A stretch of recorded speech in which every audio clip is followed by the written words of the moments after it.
Check. 1, 2.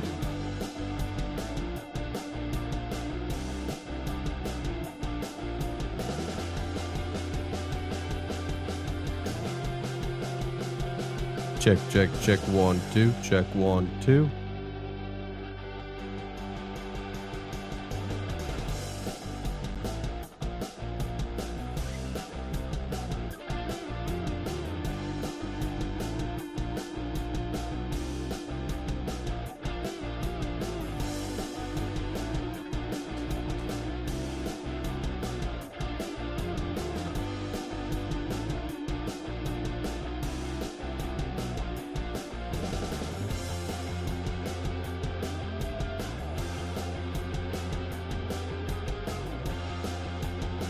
Welcome to the Stadium Pulse, ladies and gentlemen.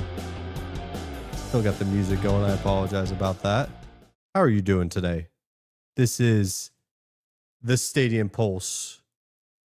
This is a college football show. Sorry, low energy. We got to restart that. I'm not going to pull up the music. Welcome to the Stadium Pulse, ladies and gentlemen. My name is Tegan Randolph, your host for all things college football. You have maybe have seen me on TikTok, which would be on the handle that is ticking down below, but this is going to be a weird show. Not for the topics. Topics are pretty straightforward. We're going to talk about the college football playoff. We're going to talk about Texas. We're going to talk about Indiana and Ohio State. We're going to talk about Georgia and Alabama. It's going to be a weird show for me, mainly for the fact that I'm just feeling off. It's that time of year where you just kind of feel off. And when we talk about the recovery of coming to a dentist, I mean, I'm not going to tell you how many times I've been to a dentist over the past couple of years, but I'll just say I got torched today. I felt terrible, and I still feel terrible after the fact. But if there's no other reason to give me a subscribe, give me a pity subscribe for fighting through, because everything from the neck up is feeling terrible right now. But like I said, we got plenty of things to talk about. This is a 30-minute show. If you like this type of content, stick around. There's a big red button that gives you free college football content added to your page. You get to see this mustache, this lovely minor league baseball hat, the Corn Dogs or the Frisco Rough Riders. Apologies, I'm going to have to be sipping this water many times throughout today's show. Should Texas make the college football playoff? Now, I originally was going to have this show happen following the playoff rankings. Then I realized I would want to predict what's going to happen, because the talk of the town right now for the college football playoff is whether or not Texas should be in the playoff at 9-3. Now, this is a different scenario and different context to when we were talking about Alabama and when we were talking about South Carolina. Ole Miss last year, if you remember, those top three SEC 9-3 programs were all fighting for that last college football playoff spot to go in instead of an SMU team that lost in the ACC title game. This is different, though, because Texas obviously is Texas. They have the Longhorn logo that holds a ton of weight. But to take it a step further, this is a team that has something that none of the candidates within the top 12 have. 3 top 10 wins, and they are of quality. You have Vanderbilt, who is fighting to be in a college football playoff spot themselves. Texas A&M, they just beat at home by double-digit points. They beat Oklahoma. Those are all teams that are in that college football playoff stratosphere. So it's not like when Texas A&M beats a team like LSU and they fall out of the top 25 and no one hears from them again, or LSU beating a top 5 team in the country in Clemson. Like, those things aren't what we're talking about. We are talking about high quality top 10 wins, which they have 3 of them. No one in the entire country has that. But the problem I have with people pushing Texas is more for the resume in 2025. They add and subtract context when they feel like it. Now, the big argument, outside of the fact that they have those 3 top 10 wins, is the out-of-conference punishment that they are going to take, because I don't think that they make it. I think they're going to be on the outside looking in. And I'll tell you what the ramifications of that are here shortly. But when we talk about Texas, they are saying, if we had scheduled Kennesaw State, Georgia State, think of any lower-level Division I team, instead of Ohio State to start the year, Texas would be in the playoff. And Texas fans and their fan base and even Steve Sarkisian all have a very fair point when they say, if we had done X, Y, and Z, we would be in the playoff. They are fair when they say that. I think that is going to be exactly what happens. We already saw Alabama today announce that they are making scheduling changes because coaches around the country are quickly realizing, why would we schedule any out-of-conference difficult opponents? The risk isn't worth the reward. Now, you do get rewarded for beating these high-quality teams, bringing Texas A&M back to the forefront. Their one high quality signature win was on the road in South Bend, Indiana. Now, if they had lost that and then they lost to Texas, knowing the schedule that they had, they could be very much in the position that Vanderbilt's in, a 10-2 SEC program on the outside looking in. But what a lot of Texas fans are not wanting to accept is the punishment of losing that game. Now, when I say that they add context and take it away, they add the context that Texas played Ohio State closer than anyone else in the entire country. That's valid. They also have those top 3 or the top 10 wins, 3 of them exactly, against Vanderbilt, Oklahoma, and Texas A&M. That's all very positive. What they don't talk about is the fact that they had to go to overtime against Mississippi State, the fact that they had to go to overtime against Kentucky. They'll easily point at that Florida loss. They'll keep pointing at it to a point where you're like, oh, well, I mean, it is just one loss. They'll act like that's the only flaw on their resume. But they played Ohio State close, even though that was a loss. And that Georgia game was close for a second there before it got way out of hand. But we won't talk about Mississippi State. We won't talk about Kentucky. We're going to ignore those. You already forgot they happened. We're focused on Florida. We're focused on A&M. We're focused on Vanderbilt. Those are the shining moments within this resume, but a win is a win at the end of the day is what they'll tell you when we talk about Kentucky and Mississippi State, which I think is unfair to do because when we look at the candidates to make the college football playoff and what's going to probably be the last spot, you have to look at every angle of the resume. I don't think Texas is going to make the playoff. I think a lot of people say that. I think a lot of Texas fans even say that. Some even just say that they should make the playoff just to get you to click to subscribe, to retweet, a little bit of a hot take to stir the pot. And what they are concerned about is going to happen, but I think it was going to happen regardless of if it was Texas. If this was Alabama, Ole Miss, anybody else, I think the value of the non-conference matchup was going to decrease over time anyways. It just so happens Texas is the one that's going to be the loudest about it because it's Texas. And so when we look at the college football playoff and what is going to be the results of this version, the 2025 version, I think what you're going to run into and the problem that's going to arise when we get to the offseason, where half of the college football public tunes it out. They don't pay attention. They don't care, that they move forward with their lives. And they'll tune back in when we get to summertime and Preview Magazine comes back up. That's when people will talk about college football and they'll come to realize, wait, we're going to 24 teams? Now, you may say that's a stretch. Let me walk you through why I'm mentioning even a 24-team playoff, because I'm not the first to mention it. It's actually the Big Ten. This has been reported many times that the Big Ten wants a 24-team playoff. This is not a bargaining chip to work your way down from 24 to 18. This is more to actually get to 24.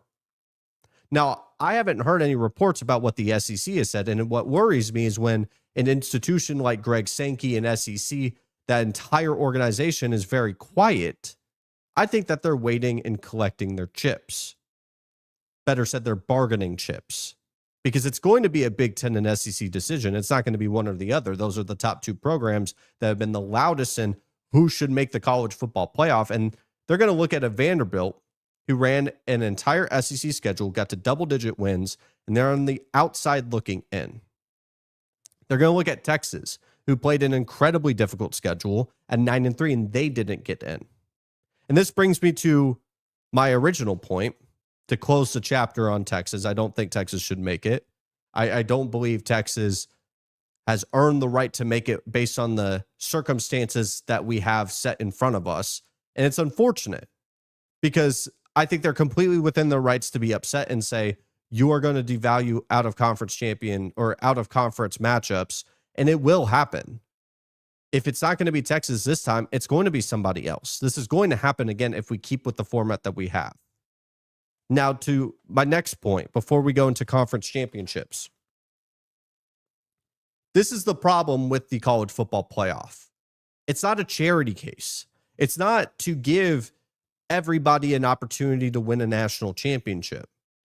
The core thing that people need to realize when talking about college football is there is not 130 teams all playing for the national championship. If you ever are blessed, I mean, wherever you may stand right now, you can go find your closest Division I school that isn't in the Power Four. They're all across the country, and go see what their facilities look like. And then a hop and a skip away, you could go see one of those Power Four programs and try to tell me that they are playing for the exact same trophy. Let's use University of Alabama. And then you go to University of Alabama, Birmingham, and go compare those football programs. They do not have the same goals. They do not have the same expectations to go win national championships. Now, you may say, well, that's just because of the level of the program. Exactly. Exactly my point. Because in college football for years, it never was just national championship or bust. These lower level programs were trying to get to these mid-tier bowls, which was the best that they could do. And maybe on an off chance, you could be that next Northern Illinois or Boise State that gets to a BCS bowl and really get to test your waters again, or test your skill set and ability against these high-level programs without having to convince yourself or be delusional in the sense that you should be playing for a national championship. My point being, last year with Boise State, they earned the right to be in the top 12. They were seen as a top 12 program. Not many people were going to bat an eye unless you were a huge group of five hater. This year, you cannot point to a group of five team and say, yeah, they should be in a tournament with the top 12 programs in the entire country because they have a chance to win the national championship. Not a soul on this earth that is serious believes that Tulane, North Texas, James Madison should win the national championship or have a chance to win the national championship. There may be people that make the comparison to college basketball. Well, Cinderellas happen all the time. Cinderellas will not exist in college football, or at least the Cinderellas that you think will exist. The Cinderella that you never wanted, and I've said this for 365 days, 52 weeks, the Cinderella that you never wanted was Ohio State last year. I believe they were a top 8, top 9 seed. They played in the first round playoff. They didn't even win their conference championship, and they ran the table. That's your Cinderella. Your Cinderella will not be Tulane. Your Cinderella will not be James Madison. So why are we giving them a free handout to the college football playoff while holding out teams that play difficult enough schedules that have earned the right to be in the contest for the national championship? It's going to be so frustrating when we see, Duke and James Madison in the doomsday scenario for the ACC, which if you don't know what I'm talking about, the ACC could miss the entire college football playoff with the matchup of Duke versus Virginia. Now, Virginia, if they win the ACC, yeah, sure, go ahead, put them in the college football playoff. As much as we want to bash on Virginia, they've had a magical year, and frankly, they haven't gotten as much love as they probably deserve this year. But let's move forward. If Duke was to win that game, which they very much can, they're a talented team, even with 5 losses, we could see a 5-loss Duke team not make the college football playoff because it is your top 5 champions. Reporters get this wrong all the time. It's not ACC, Big 12, Big 10, and SEC. And then whoever wins the group of 5. That's what we assumed it would be like. The writing, the fine print says top 5 champions. We could see the American Athletic Conference and the Sun Belt, and the ACC's on the outside looking in, which is wild. You have to understand that's wild to think about. Because of how conference realignment has gone, it's wild that the ACC would be on the outside looking in. And so my frustration isn't just with the group of 5, because I've talked about it on this page before. You could go see me talk about how I think there should be a group of 5 playoff. Let's expand it a little bit. The auto bids idea is one that I understand the intent. I don't think it's what is necessary. Now, I just told you that we made the assumption that the top 5 group of 5 teams was automatically going to have the top 4 Power 4 programs or conferences. I'm going to also bring up an assumption that if we got rid of the auto bids, we would still get the correct teams in. We don't need the barriers of, yes, you have to have the Big 12 champion. No, maybe you don't. Maybe the Big 12 champion shouldn't automatically make the playoff because they haven't really earned it. Now, should they get the boost of winning probably a quality matchup against another Big 12 team? Yeah, they probably will get into the playoff. Now, you may say this is just an excuse to get more Big 10 and SEC teams. Well, when you load up these conferences to be super conferences, even though I hate it, I hate everything that I'm talking about right now, but it's the world we live in. Yeah, they probably have a fair argument to make the playoff because they are playing much more difficult schedules. My last point, and this is the one that I can't really prove. I mean, I could prove it by showing you clips. The College Football Playoff Committee doesn't care. Now, I have the hottest take around the BCS that we should have more of a computerized system. Not saying you pluck the BCS from the 2000s and place it into 2025. That's not what I'm saying. But the playoff committee, you could pretty clearly tell they already rely on computerized rankings, or they rely on the AP poll. And we've talked about ad nauseum on this page and many other college football pages on how bad and flawed the AP poll is and how voters on that poll will not even explain their own takes. I don't want to go into my own process, guys. Florida should still be ranked. I mean, if you know, you know, but the committee doesn't care and they will not care. So they'll go to the easiest option. So they'll go to the AP poll. The AP poll doesn't care. And then when you go and compare the BCS rankings to the actual playoff rankings, you just realize we're in the same spot. It just took a roundabout way of getting there. These 3 problems, I think the group of 5 inclusion, unless they've absolutely earned it and made it into the top 12, like Cincinnati, like Boise State, the group of 5 should have their own playoff. The auto bids idea and forcing teams in, forcing a square peg into a circle hole, immunity, just because we need inclusion. We need everyone to make it. No, you earn your right. It would get rid of so many issues. And the fact that the committee does not care is the root cause of it. And I get fired up about this because this is the best damn sport in the world, flaws and all. Is the calendar a problem? You're damn right. Is this coaching cycle a mess? You're damn right. Speaking of coaching searches, we'll talk about that. So we'll close that book on there. College football playoff. Changes need to happen, and expanding the playoff will not fix it. I'm telling you that right now. Expanding the playoff is not going to fix this issue. By the way, guys, BYU has retained their coach. Shout out to the Crumble Cookie CEO. If you don't know what I'm talking about, Penn State seemed to have a handshake agreement that they were going to hire BYU's head coach. Now, I'm going to pull up his name because I really do not want to butcher it. I had it written down.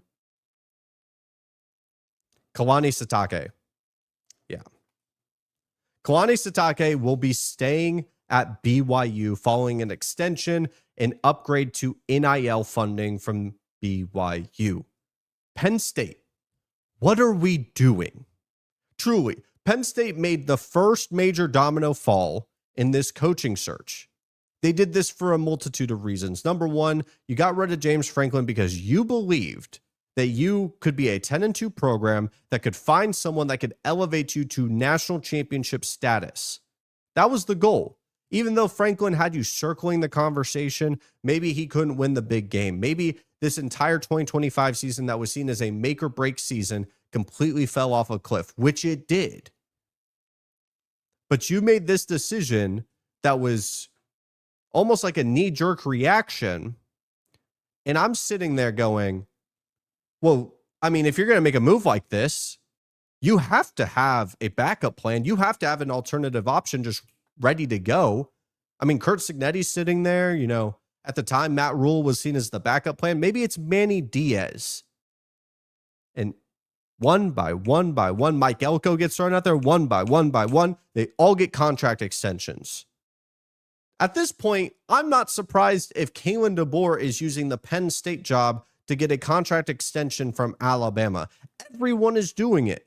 If your name is linked to the Penn State job, just know that you're more than likely getting a bag shortly thereafter.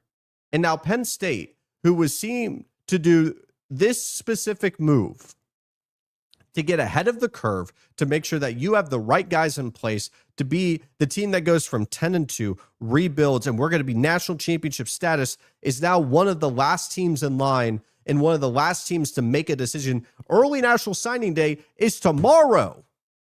Your recruiting class is falling apart to Virginia Tech, and you have no plan, no coach, nothing in place.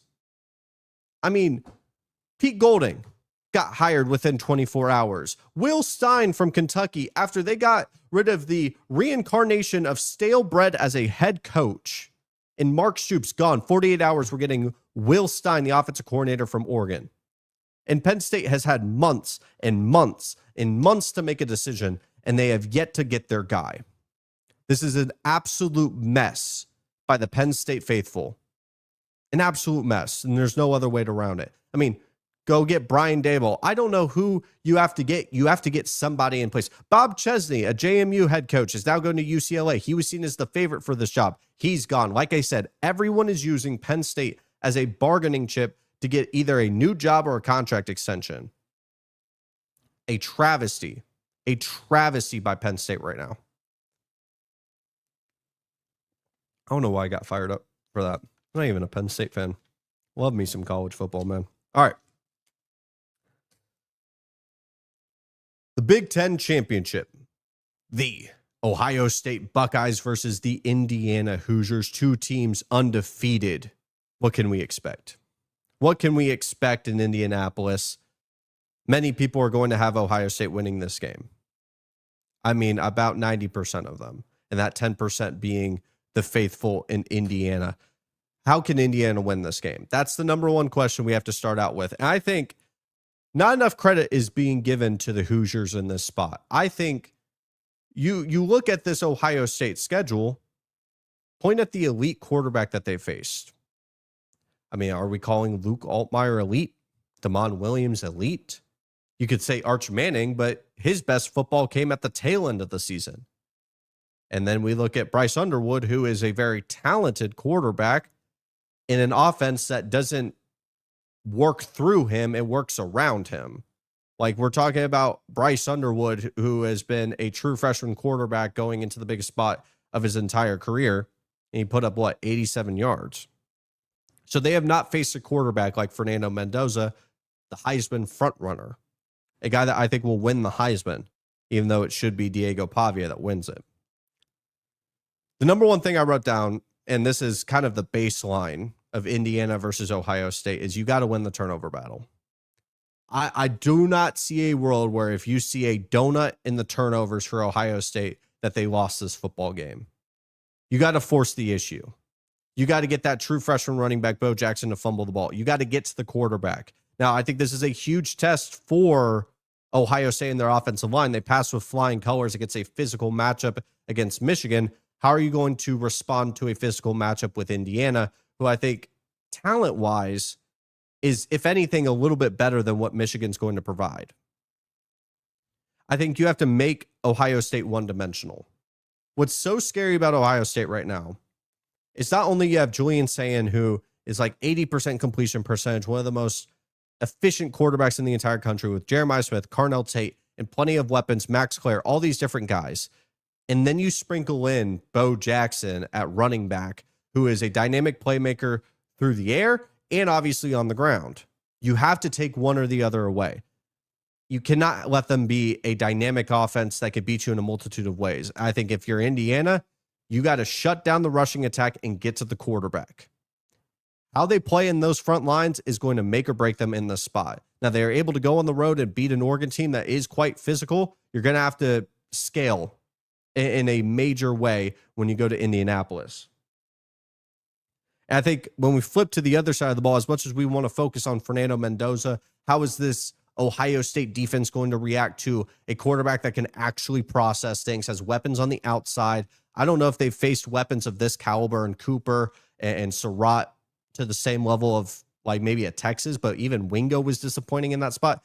I don't think this Ohio State defense has faced an offense of this caliber and a mindset that Fernando Mendoza is going to bring to the table. I mean, his processing is quicker than ever. And we're talking about an Indiana team that my number one question is, can they have a counterpunch? When we talked about Ohio State, we talked about how you could try to make them one-dimensional. You on the other side of the ball have to beat them in a multitude of ways. You have to keep that defense honest, because if you let an Arvell Reese really pin his ears back and get to the quarterback, we're talking about Mendoza, who is a big frame. He's not a dynamic athlete. He's not a guy that's going to just shed off tackles and be able to create things on the outside. This is a guy that's going to sit in the pocket. He's going to dissect things. If you really get into the third and long situation, I think to my last bullet point, when we're talking about a team as talented as Ohio State, Indiana has to win first and second down.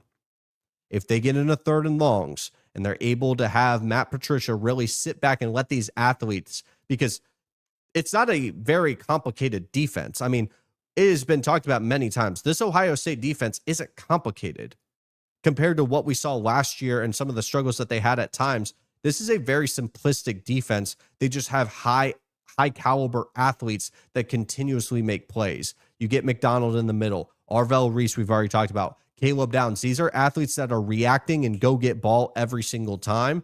This is going to be a huge test for the front lines on the defense for Indiana, and how is Mendoza going to process and react to some of the things that are going to get thrown at him, especially as he's dropping back, because there's going to be a lot of moments in this game where he is going to need to drop back on a 3rd and 8, a 3rd and 13, and make a play, because if you let Ohio State get to a quick lead, they will be able to suffocate you throughout a quarter and another and another and another. It is one of those things where if you get more and more frustrated as you face this defense and you put the ball into harm's way, which we've seen Mendoza do from time to time, they will make you burn every single time. Now, in terms of a prediction for this matchup this Saturday, I'm taking Ohio State.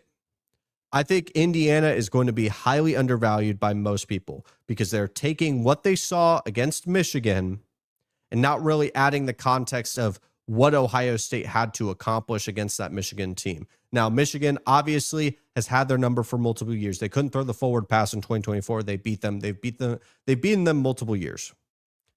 But at the end of the day, Bryce Underwood's not an elite level quarterback. They did not have the weapons on the outside, the same caliber of Indiana. And these are all new things that this Ohio State defense is facing for the first time. I see a path to an upset. And maybe Ohio State would benefit from really tasting their own blood if they want to go win back-to-back national championships. But we could also throw in the same argument, and this is why I'm picking Ohio State, is sometimes you're just that damn good of a team and that much of a freight train, it doesn't matter. Think of 2019 LSU. Now, by no means is this Ohio State team better than 2019 LSU because people don't remember the damn gauntlet that they had to go throughout the regular season to get to the playoff and win the whole thing. But when you're at a certain talent level and everyone is just in a flow state, I'm picking Ohio State to win, and I'm picking them to win comfortably in a sense of winning by 8, 6, 7. I can't believe I made fun of the committee member for doing a 6-7 joke, and I did it myself. I'm disappointed. Honestly, if you left the live stream right now, I would not blame you. I don't want to say comfortably. I got Indiana losing by 5.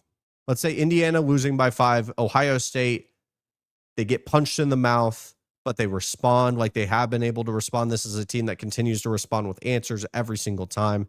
I expect them to do this once again in the same spot. That's the Stadium Pulse, ladies and gentlemen. I know we said we were going to do Alabama, Georgia. I think I saved that for Thursday. I think we do that for Thursday because we'll do the Big 10 or the Big 12 championship, the ACC, and then we'll do a rapid group of 5 matchup. With that in mind, guys, thank you so much for taking the time to watch today's show. And if there's anything you do before you hop off of YouTube and enjoy the rest of your day, a gloomy Dallas day for me at least, just check out the page. We are putting out some of the best content out there. This is just college football. There's a big red button. It's going to give you more college football every single time you hop on YouTube. So it would mean the world to me if you gave this a chance, you gave this an opportunity. In worst case, come back over Thursday at 5:30 Central. and we'll talk some ball. See you.